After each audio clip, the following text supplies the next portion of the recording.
guys, you know, and I want to prove it. Just give me the chance, you know, so I'm ready. I'm always ready. Let's fucking give me the phone call, send the contract. I don't care, man. I'll take a pay cut. I'll do these things to make these fights get over the line, you know what I mean? These boys, they're chasing other things than me. You know what I mean? I just want to become undisputed and then move up, you know, so, yeah. With that mentality, how much of an edge do you think that gives you over opponents? Because there is very rare people that think the way that you think. I don't know, man. I'm not worried about the way they think. You know, I'm just worried about my own journey, my own goal, and I'm doing everything I can to get it done as soon as possible. You know, it's taken a long time. We're going around in circles. I kept getting told, you know, after this fight, you're getting, you know, after this fight, when? You know what I mean? So now I'm going to have to start calling them out and putting them on it because it's just going around in circles, you know, so... Fuck, I'm ready. Let's make it happen. Let's make these unification fights, man. As you say, mention the unification fight there. That being Zuro Ramirez is the name on everyone's lips. He obviously holds 2 belts in the division. You hold the IBF and Ring Magazine. He's tied up in a mandatory. I spoke to Eddie on Wednesday, and he said, look, we're talking about the fight. We want the fight. Realistically, do you think there's a timeline that we do see yourself and fight Zuro in 2025? You just said, like, he's the name on everybody's lips. Like, Zuro's the name. Hey, we are the top 2 , though. Yeah, it's different. No, that's what I'm saying. When it comes to yourself, everyone wants to see you fight Zuro. That's what I meant. Sorry, that's what I meant. That's what makes sense. Yeah. Any other fight in this division doesn't make sense to me. Yeah. You know what I mean? He's the top other cruiserweight. It's me and him. We're the top 2 cruiserweights. Let's fucking fight. Yeah. Let's get it done. Let's give the fucking people what they want to see, and let's see who's the best. Come find out. Yeah. And as you say there, when you want to see the best fight and the best, I guess the reason is obviously Zuro does have a mandatory to deal with. Is that frustrating knowing that, as you say, that stuff is out your hands in a sense? There's other ways around it. You know, and the mandatory's only just popped up. There's other ways that we could have fought before this, you know, so we can make that fight happen very easily. You know, all they got to do is get in contact. We've reached out. I'm fucking here calling him out. So soon, it'll come soon. Yeah. Another name, And those are the words of the no-nonsense, serious, treacherous, ruthless, nonchalant Jai Opetaia. And you know, Jai, you can tell in his voice, you can tell the way he's talking. He's anxious. He's ready. He's getting fed up. He's getting annoyed. You can tell, man. You know, he's like, let's fucking fight. You know, he's ready.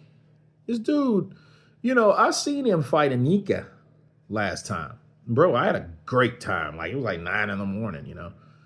But that fight had me and probably half the neighbors downstairs or across the hall like, what the hell's going on in there, right? Because it was a great fight. Jai Opetaia showed he's not that type of dude to be kind to dudes. You know what I mean? And him saying that about Zuro Ramirez, he's absolutely right. Zuro could have fought him before this mandatory popped up out of nowhere. You know, and then that just tells you either he's afraid to fight him or someone that's backing or promoting Ramirez don't want him to fight Jai Opetaia unless it's for a lot more money than what the fight is probably being marketed worth, as you can tell. See, the cruiserweight division, the light heavyweight division, these divisions, they're popular, but they're not popular as compared to 168 or 154, even, you know, heavyweight. They're not those level style fights as far as promotional management and money.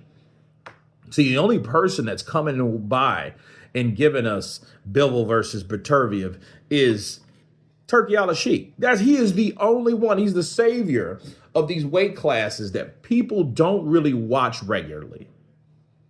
And they don't watch them because they're not that ideal. What do you think about when you think of boxing type fight or weight class? You don't think of, you know, is Jai Opetaia the face of boxing right now? No. He's one of the badass dark horses that's trying to show people like, look, I want this. You want this? You guys are not like me. I want to knock you guys out. I want to show you what I'm about. Bars. That's what I want to do. And the crazy thing is, You know, you got Zurdo. He's quiet as a cricket. And that's just crazy. Oh, I got a mandatory.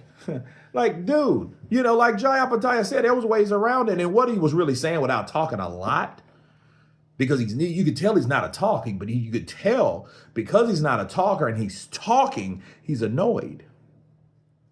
You know, you've seen what he did in Days of Reckoning. He put that boy out in the first round. It was over with. Yeah. You know, that in like Jai, the way he punches, he's ready to knock your face off. You know, and I think Zurdo knows that because I think Zurdo is tall, he's lanky, he's powerful. But I don't think I think he knows, like, if I go in there with Jai Opetaia, I'm going to get my fucking face knocked off.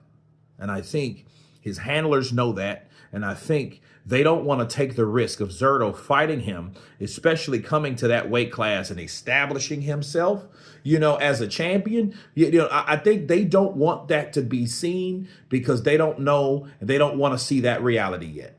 And then for them to see that reality, knowing the inevitable will happen and Jai Opetaia will go over there and catch him with a shot and knock his face off, then they want to get paid and compensated for it, because the more the fighter makes, the more they make.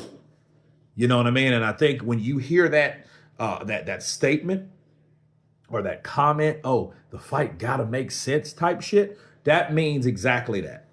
That's all. That means, look, it's not worth me going out there and getting knocked out cold just yet until we get enough money that my fighter is willing to go out there and get his face knocked off. But you guys tell me what you think of Jai Opetaia warning and blaming, really, Zurdo Ramirez for this fight not happening, being the two top fighters in the Cruiserweight division, the two champions there. Of course, please subscribe. And you guys been Counterpunch.